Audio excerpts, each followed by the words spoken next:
Assalamualaikum warahmatullahi wabarakatuh.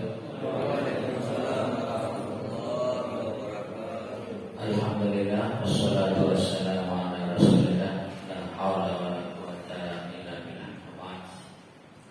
Alhamdulillah, syukur pada Allah Ta'ala. Pagi hari ini kita bisa berjumpa kembali dalam keadaan kembali semuanya sehat ya. Sehat walafiat dan tetap semangat. Sebelumnya mohon maaf ya, saya terlambat karena sebenarnya kondisinya kurang fit ya. Suara juga kadang muncul kadang hilang ya. Sebenarnya semalam sudah bangun jam 2 karena dibangunkan oleh ibu. Ibu saya memang sering minta tolong kalau tengah malam, dan habis bantuin ibu ternyata duduk di kursi 12 ya, dan kondisinya merasakan sedikit radang telinga sehingga sisi kiri telinga saya kurang dengar. Kalau mohon maaf nanti yang sini ngomong saya begitu dengar ya, dengar sebelah kanan ya, mohon maaf. Jadi efeknya agak lemah. Jadi mudah-mudahan kita tetap istiqomah untuk thalabul ilmi, diantaranya membaca ayat-ayat Al-Quran. Dan tadi alhamdulillah terima kasih Pak Farid jazakumullah khairan sudah mengisi yang terdengar saya tadi mawaddah warahmah ya. Jadi artinya kita saling memberi, saling mengisi ya. Dan tadi mawaddah rahmah, mawaddah cinta, dan rahmah kasih, cinta kasih. Alhamdulillah. Selanjutnya mari kita bersalawat untuk Rasulullah Muhammad Sallallahu Alaihi Wasallam yang telah sempurna mengajarkan Islam baik melalui ayat Al-Quran maupun melalui perkataan dan keteladanan. Mudah-mudahan kita bisa meneladani apa yang telah dicontohkan oleh Rasulullah Muhammad Sallallahu Alaihi Wasallam. Bapak Ibu rahmatullah, terakhir kita baca surat apa? Al-Bayyinah sampai ayat 5. Berarti kita akan menuntaskan dari 8 ayat yang sudah kita baca di ayat 1 sampai 5, dan sekarang kita akan baca ayat 6 sampai 8. Silakan buka bukunya di halaman 86. Ayat 6, ayat 7 dan ayat 8. Sebelumnya mohon maaf saya minum dulu ini, kayaknya agak serak.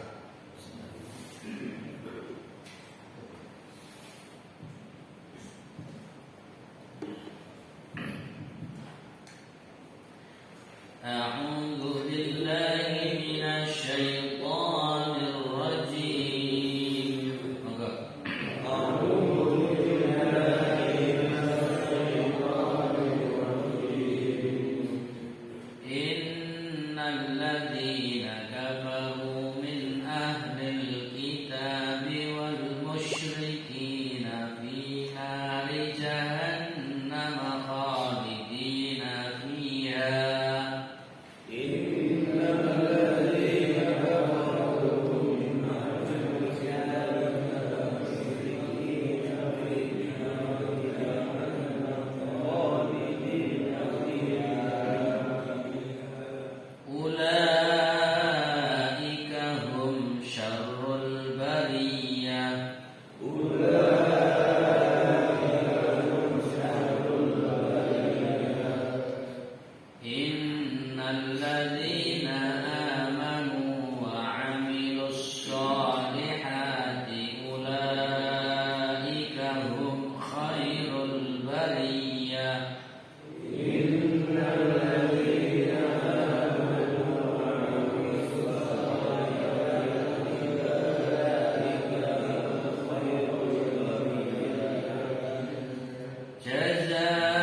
جزاؤهم عند ربهم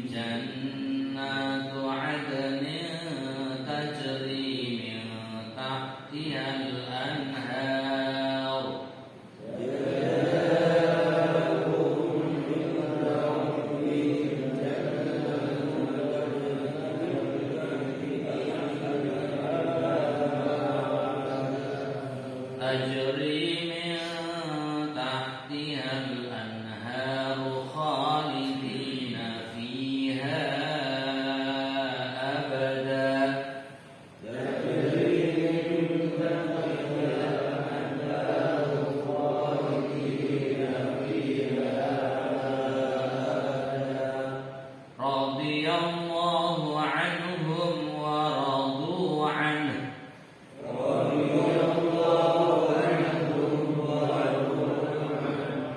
Dzalika liman khashiya rabbah.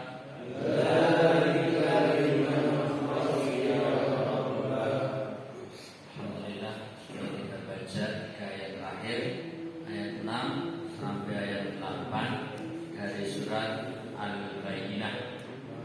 Mari kita baca tarjamah dari ayat 6.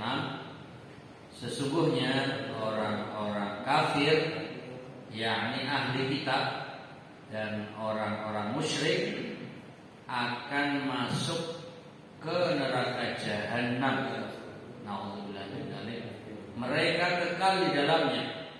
Mereka itu adalah seburuk-buruk makhluk. Ayat 7. Sesungguhnya orang-orang yang beriman dan mengerjakan amal soleh, mereka itu adalah sebaik-baik makhluk. Semoga kita golongan mereka. Ayat 8. Balasan mereka di sisi Rabb mereka ialah surga Aden yang mengalir di bawahnya sungai-sungai. Mereka kekal di dalamnya selama-lamanya. Allah ridho terhadap mereka dan mereka pun ridho kepadanya.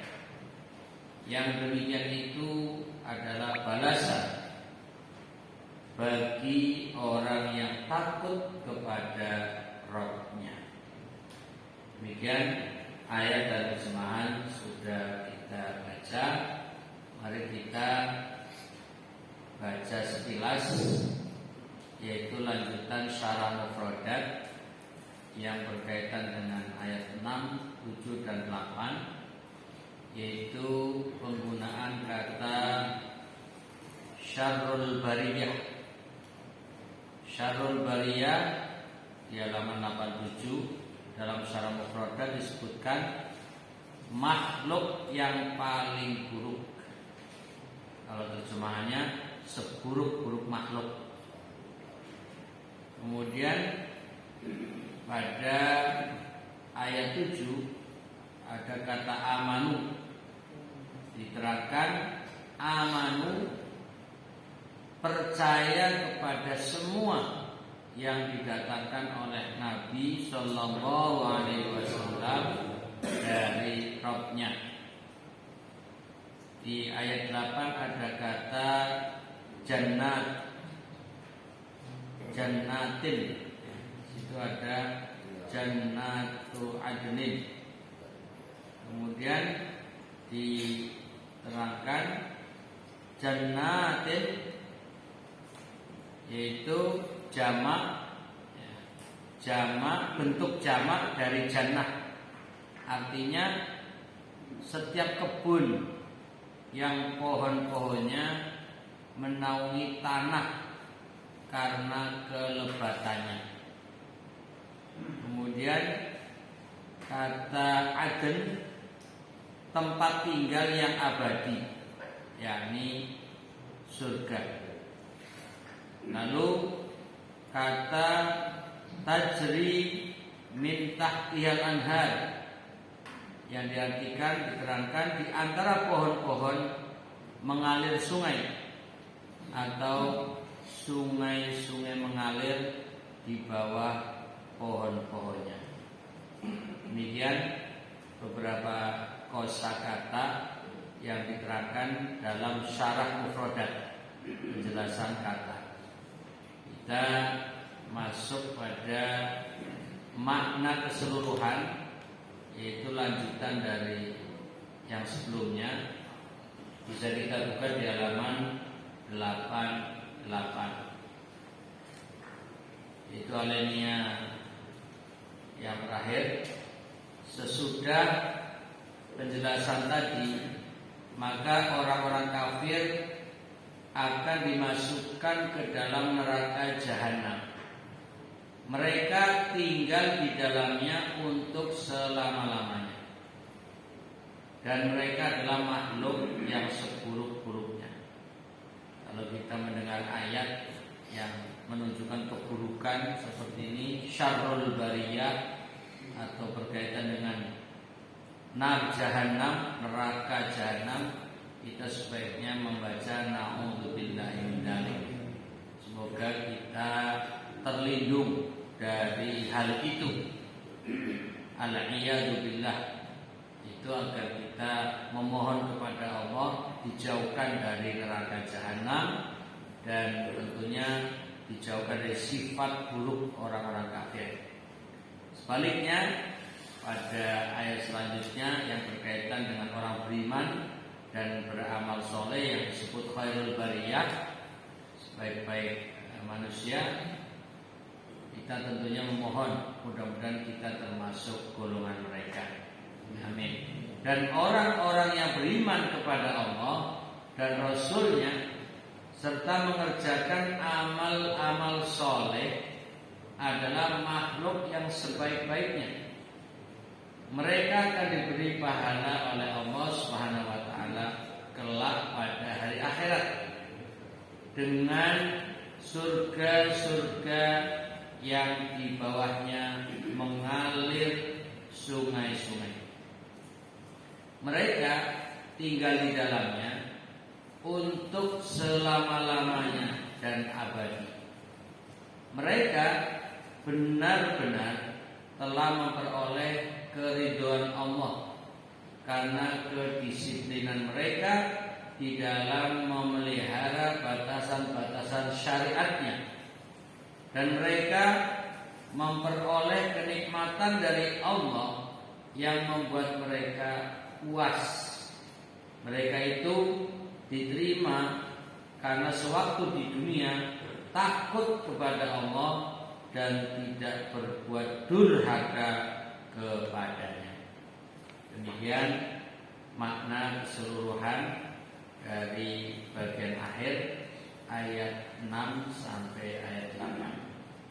Sebelum masuk kepada penjelasan dan pelajaran, mungkin mengulang sedikit dari awal surat, yang mana surat Al-Bayyinah di dalam penjelasannya ataupun di dalam catatan termasuk urutan ayat yang atau surat yang ke-98, tapi turunnya yang ke-100.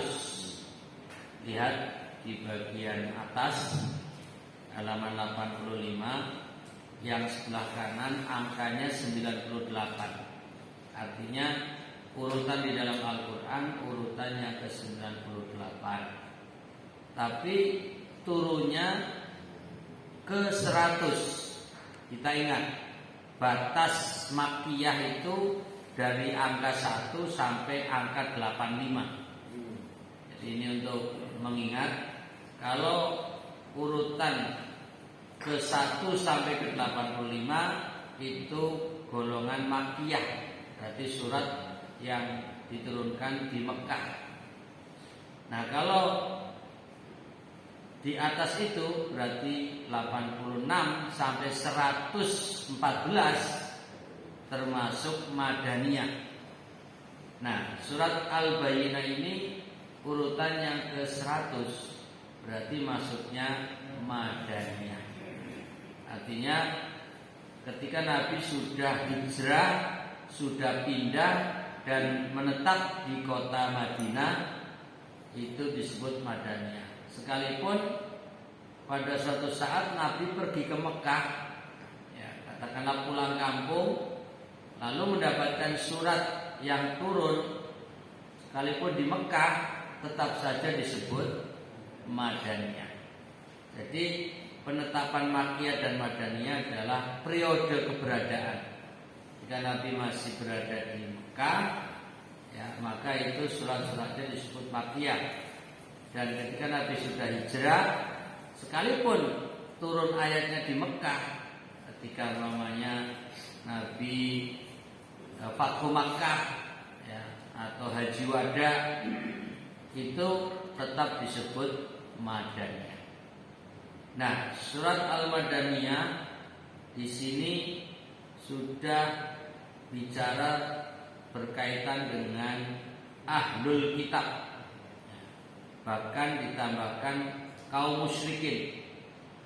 Maka pada ayat 1 itu menggambarkan tentang sikap ahlul kitab, dan ahlul kitab bisa meliputi orang Yahudi dan Nasrani plus kaum musyrikin.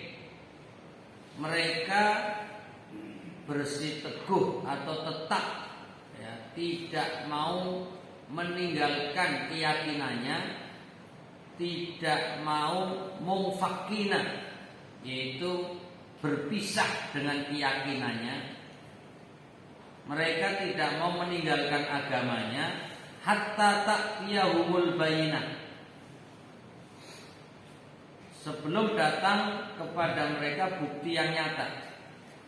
Ini gambaran seakan-akan mereka mau percaya kalau ada bukti, tapi kenyataannya digambarkan pada ayat kedua. Sekalipun ada bukti Rasulun minallahi yatlu suhufan mutahharah, yaitu seorang rasul dari Allah, yang dimaksud adalah Nabi Muhammad SAW, yang membaca suhufan, yaitu lembaran-lembaran mutahharah yang disucikan, maksudnya Al-Qur'anul Karim. Tetap saja ternyata tidak beriman. Jadi mereka hanya cari argumen, cari alasan untuk tidak beriman. Sekalipun sudah ditunjukkan ayat-ayat Al-Quran, mereka tetap tidak beriman. Lam yakunil ladzina kafaru, orang-orang kafir yakni ahli kitab dan orang-orang musyrik mengatakan bahwa mereka tidak akan meninggalkan agamanya sebelum datang kepada mereka bukti yang nyata. Ya, tapi nyatanya mereka tetap kafir. Kemudian pada ayat 3 ini pengulangan, fiha kutubun qayyimah, di dalamnya terdapat isi kitab-kitab yang lurus. Artinya di dalam Al-Quran, dalam lembaran-lembaran Al-Quran ada pedoman, ada panduan hidup, bagaimana untuk menjalani hidup dengan beriman kepada Allah, menjalani dengan siratal mustaqim, jalan yang lurus, qayyimah di sini yang lurus. Namun mereka tidak peduli dengan isi-isi Al-Quran. Makanya pada ayat keempat diterangkan, wa ma tafarraqal ladzina utul kitaba illa min ba'di ma ja'atuhumul bayyinah. Dan tidaklah berpecah belah orang-orang yang didatangkan Alkitab kepada mereka, melainkan sesudah datang kepada mereka bukti yang nyata. Jadi di dalam ayat 4 ini menggambarkan bagaimana sikap ahlul kitab terhadap Al-Quran, yaitu berpecah belah. Bisa kita buka keterangannya, baca ulang pada halaman 90. Bisa dilihat lagi penyebab perpecahan yang disebutkan oleh Al-Quran dalam ayat lain, yaitu melalui firman-Nya surat Asy-Syura, wa ma tafarraqu illa min ba'di ma ja'ahumul 'ilm baghyan bainahum. Dan mereka ahli kitab tidak berpecah belah melainkan sesudah datangnya pengetahuan mereka karena kedengkian antara mereka. Sikap dengki yang timbul dari para pemimpin mereka merupakan penyebab utama adanya perpecahan ini. Sikap tersebut timbul akibat dorongan sifat takabur dan menentang kebenaran serta senang kepada kebatilan. Semua faktor itu dilatar belakangi oleh ketamakan untuk memperoleh kedudukan, ghanimah dan keuntungan. Nah, catatan ini bisa kita renungkan bahwa dari dahulu kala, dari waktu ke waktu, dari zaman ke zaman, pemimpin ini yang menentukan. Jadi ketika pemimpinnya baik, maka akan menentukan kebaikan rakyatnya atau pengikutnya atau bawahannya.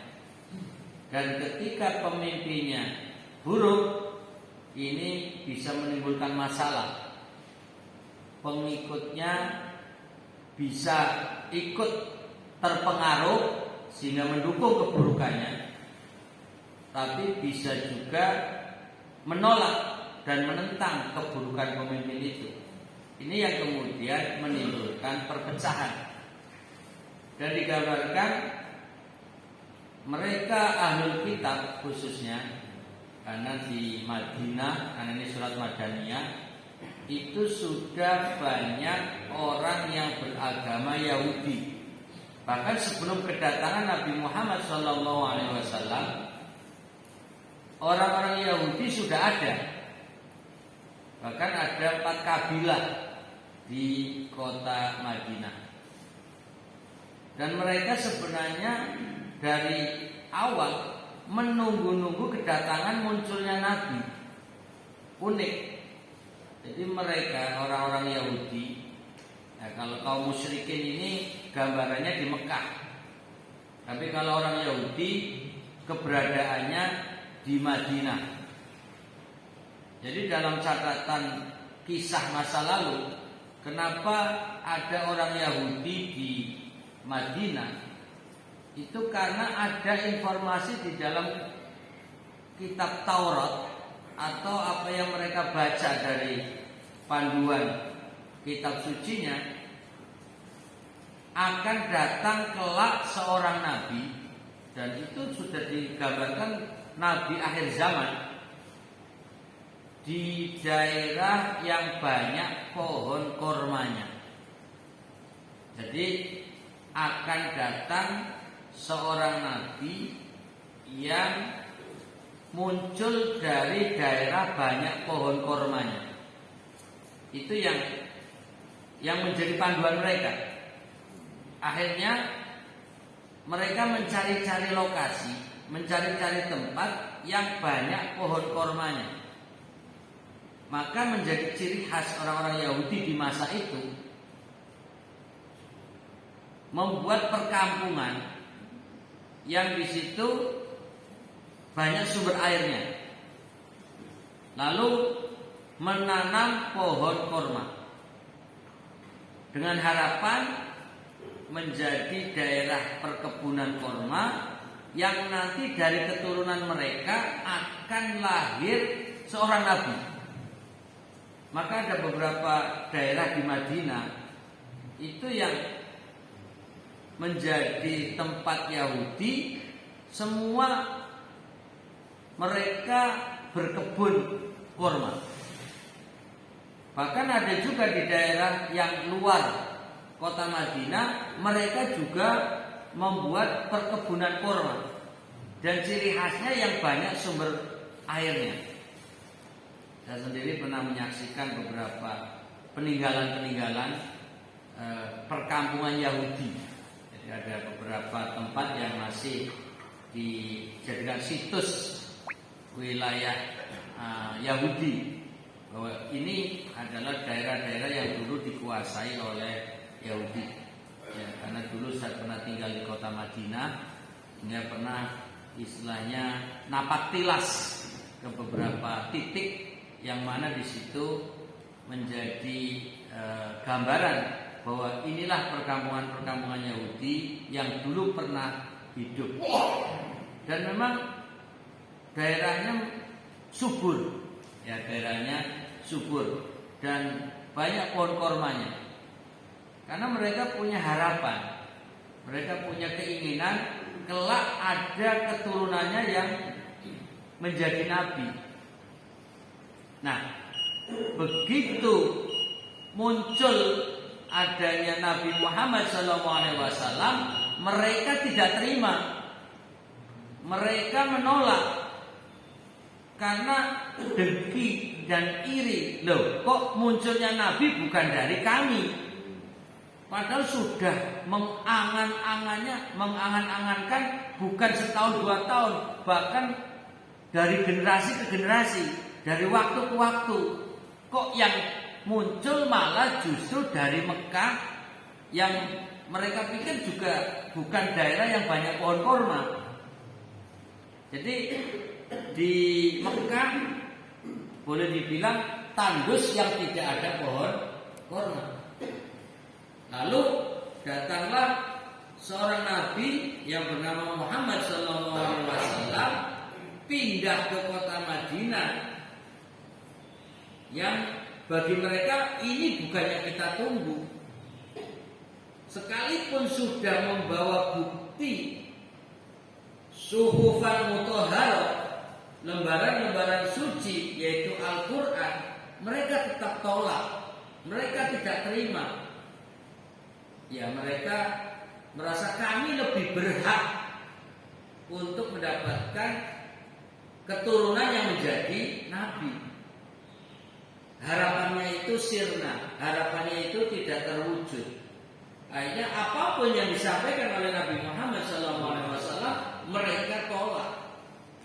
Mereka merasa kami lebih baik, kami lebih layak, kami lebih utama, lebih afdal, lebih cocok untuk menjadi nabi atau dari keturunan kami yang menjadi nabi. Nah ini, jadi penyebabnya mereka adalah kedengkian.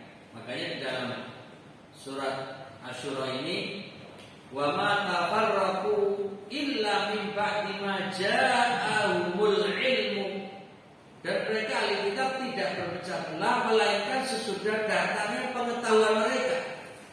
Jadi awalnya mereka sudah tahu tanda-tanda kenabian itu tahu, dan sudah terbukti bahwa Nabi pun datang, sifat-sifatnya sesuai dengan apa yang mereka tak ketahui. Tetap saja mereka tidak mau karena bagian, yaitu karena ada kedengkian bainahum antara mereka.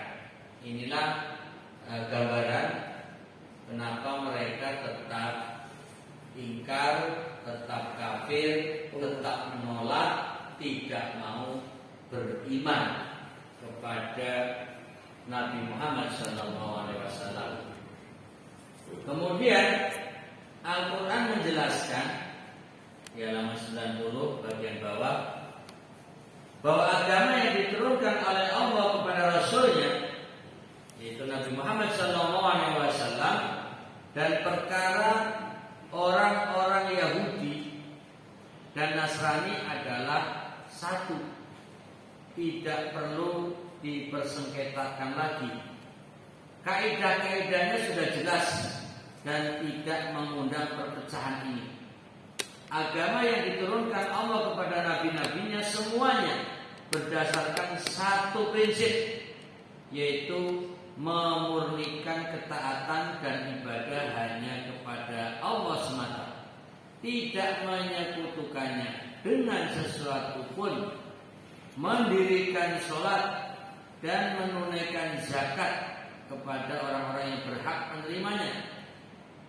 Jadi sebenarnya ajaran yang diikuti oleh kaum Yahudi, Nabi Isa alaihissalam, ajaran yang diterima dan diikuti oleh kaum Nasrani, yaitu dari Nabi Isa alaihissalam, pada prinsipnya sama dengan apa yang Allah turunkan kepada Nabi Muhammad SAW. Satu, ibadah dengan mukhlisin, yaitu tauhid la ilaha illallah. Baik itu Nabi Musa, baik itu Nabi Isa maupun Rasulullah Muhammad SAW, itu satu misi, satu isi, baik itu di Taurat, di Injil maupun Al-Quran, yaitu sama. Oh, budullah, sembahlah Allah. Isinya la ilaha illallah, tauhid, tiada Tuhan yang berhak disembah kecuali Allah. Dan juga ada ajaran syariatnya seperti sholat, zakat, itu sama. Baik kaum Yahudi maupun Nasrani, juga umat Islam, itu ada sholat. Hanya praktek sholatnya yang kemungkinan ada perbedaan di dalam tata caranya, tapi namanya tetap sholat, karena sholat secara bahasa itu berdoa. Kemudian menunaikan zakat itu juga sama, prinsipnya berbagi. Jadi zakat itu adalah misi sosial, bagaimana antara orang yang kaya dengan orang yang tidak mampu, orang miskin, itu saling mendapatkan kebaikan harta.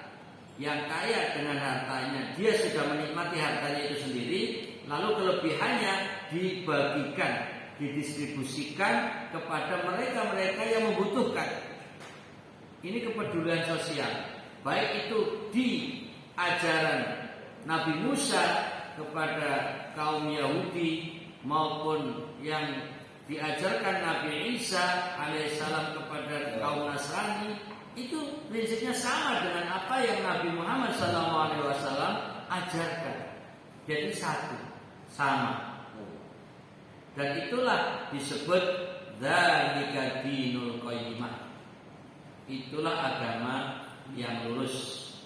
Nah, kemudian kita akan lanjutkan bagian akhir ini, sekalipun tadi sudah ada isyarat tanda-tanda habis waktunya. Sesudah menetapkan kenyataan ini, halaman 91, lalu Al-Quran menjelaskan dengan penjelasan yang pasti bahwa bagi orang-orang kafir, sesudah datang kepada mereka risalah Allah, adalah neraka jahanam. Ini resikonya karena menolak. Dan mereka adalah makhluk Allah yang seburuk-buruknya. Ini adalah gambaran mereka orang kafir dari kaum Yahudi, Nasrani maupun kaum musyrikin mendapatkan finari jahanam, yaitu akan masuk neraka jahanam khalidina fiha, yaitu selama-lamanya, abadi. Dan julukan mereka atau nama untuk mereka, ulaika hum syarrul bariyah.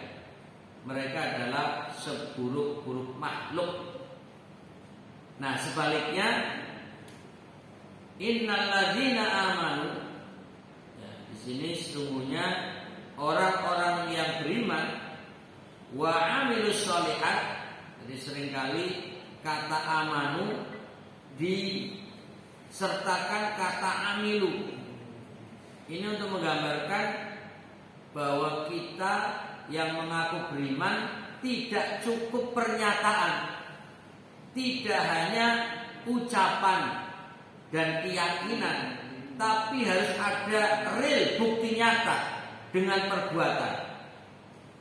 Lisannya ikrar, amantu billah, aku beriman kepada Allah. Ada bahasa Jawa amantu jadi amanto.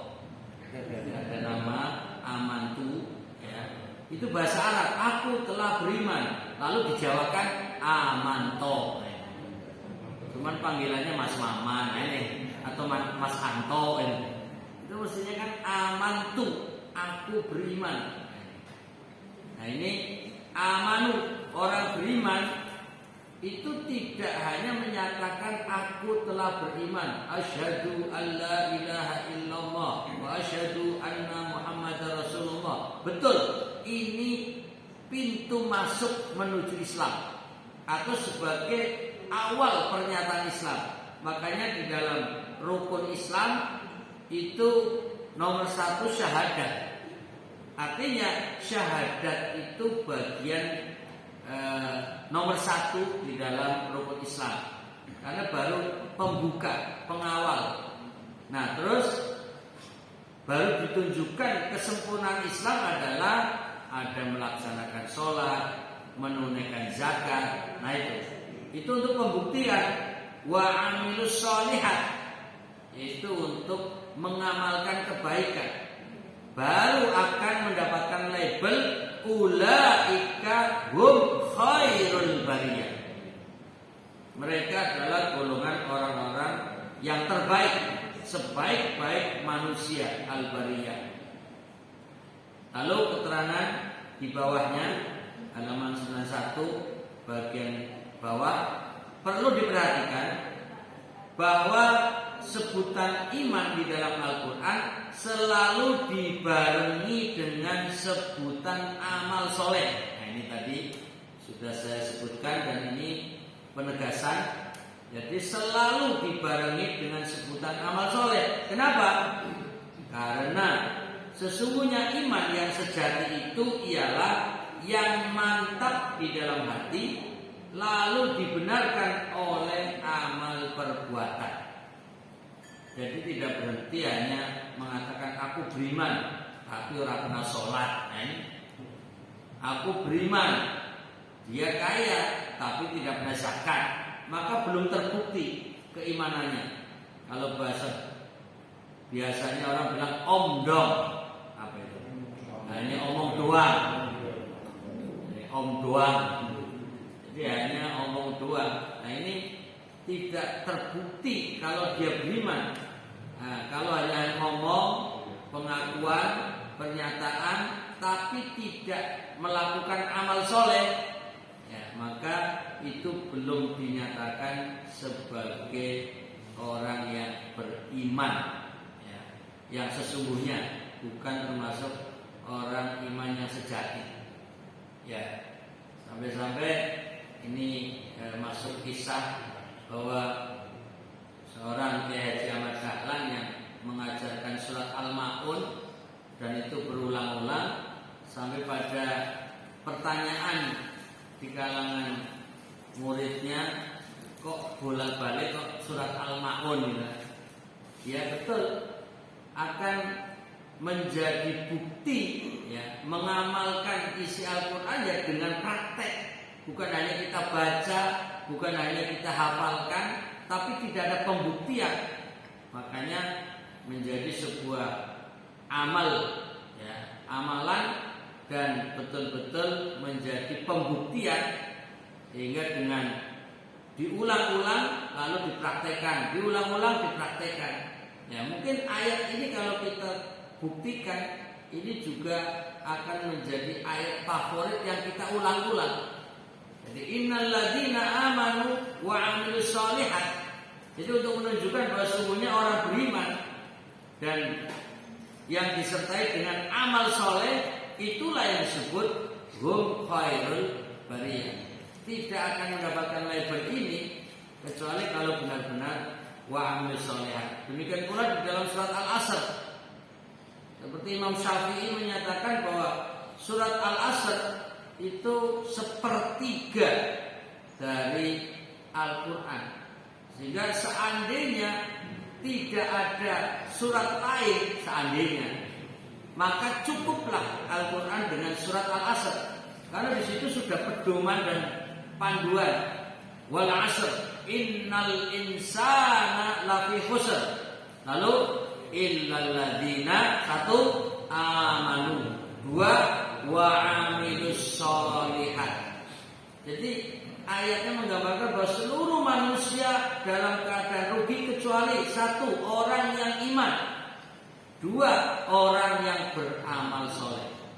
Nah, bahkan di dalam surat Al-Asr ini tambahin watawasau bil haqqi, yaitu pembuktian orang yang beruntung karena selain ini rugi, mereka adalah selain iman juga diiringi amal soleh, harus saling mengingatkan dalam kebenaran. Jadi termasuk ya pengajian-pengajian semacam ini dalam rangka tawasau bil haqqi. Jadi saling mengingatkan. Ini bukan menunjukkan bahwa seperti posisi saya lagi menjelaskan, lagi menyampaikan ini menjadi orang yang paling afdol, paling baik. Tidak. Tapi ini dalam rangka tawasau. Berarti timbal balik, saling mengingatkan. Makanya kalau saling mengingatkan, saya ngomong tidak dengan didengar sambil ngantuk. Kan tawasau, jadi saling mengingatkan. Ya mungkin saya ngomong salah, ya diingatkan. Tapi kalau saya ngomong terus disikapi dengan ngantuk, belum tawasau namanya. Tapi apa ya namanya? Sepihak gitu lah. Jadi sepihak monoton, saya ceramah disikapi dengan teklak-tekluk, ngantuk. Nah ini kurang tawasau namanya. Maka buktikan kalau tawasau, walaupun waktunya habis, tetap kita lanjutkan. Dikit lagi maksudnya. Kayaknya sudah gak sabar, bukunya mau ditutup aja.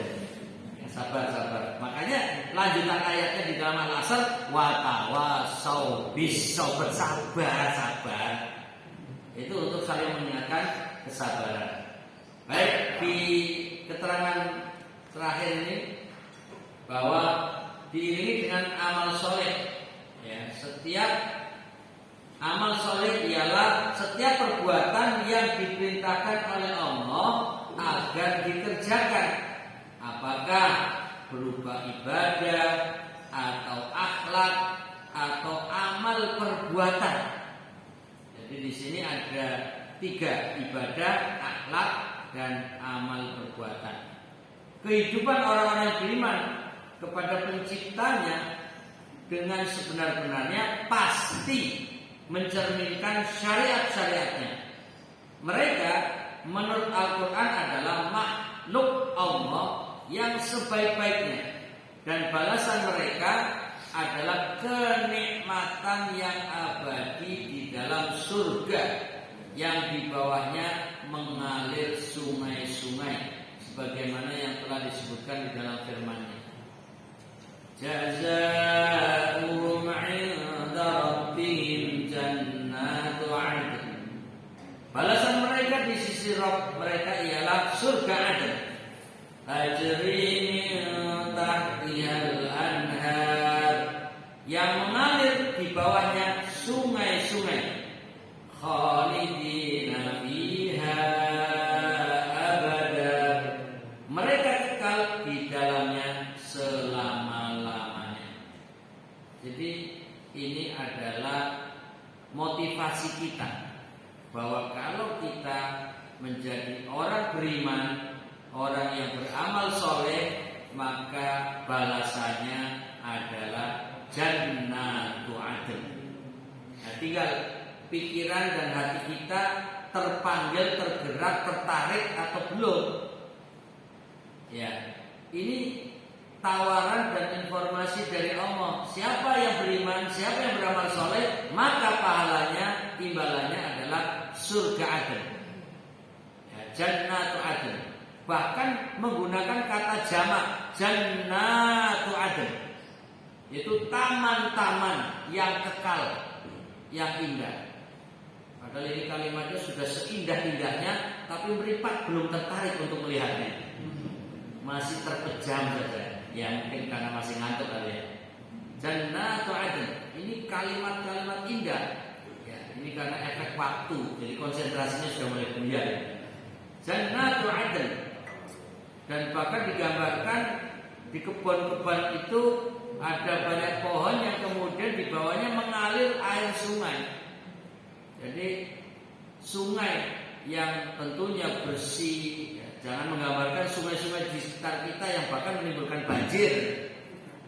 Jadi apa yang kita bayangkan beda, apa yang kita lihat lain.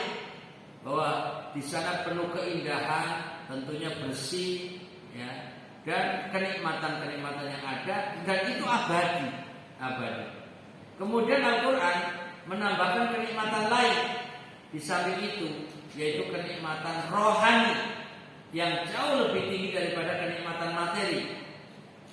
Kenikmatan itu disebutkan oleh firman-Nya, radhiyallahu anhum. Allah ridho terhadap mereka. Ridho adalah yang bahasa Indonesianya rela, gitu kan? Karena dulu tulisan ridho itu ada dl, ridla, lalu dibaca ridlo, lama-lama rela, ya rela atau lilo. Jadi itu dari kata ridho. Jadi ridho jadi rida, ridla, rela, lilo. Nah, itu semua pergeseran bahasa. Tapi kata kuncinya adalah dari ridho. Ridho Allah tak dapat digambarkan. Hanya ridho Allah yang memenuhi hati orang-orang mukmin dengan ketenangan dan kesentosaan. Jadi kalau sudah Allah rela, Allah ridho, Allah lilo, ya, maka itu suatu kenikmatan yang lebih tinggi dari sekedar tadi surga Aden dengan taman-taman yang indah, air sungai yang mengalir, itu juga kenikmatan. Tapi ridho Allah lebih tinggi rasanya karena ini kaitannya dengan batin. Jadi nikmat rohani.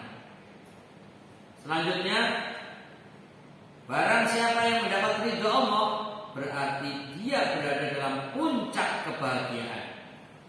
Di balik ridho terpancar pula ridho dari dalam hati orang-orang mukmin setelah mereka melihat limpahan kenikmatannya dan pahala yang sangat besar yang membuat hati mereka puas lagi menyejukkan mata. Hal inilah yang dimaksud di dalam firman-Nya, waradu anhu, dan mereka pun ridho kepadanya. Allah mengakhiri surat ini dengan firman-Nya, dzalika liman khasyiya rabbah.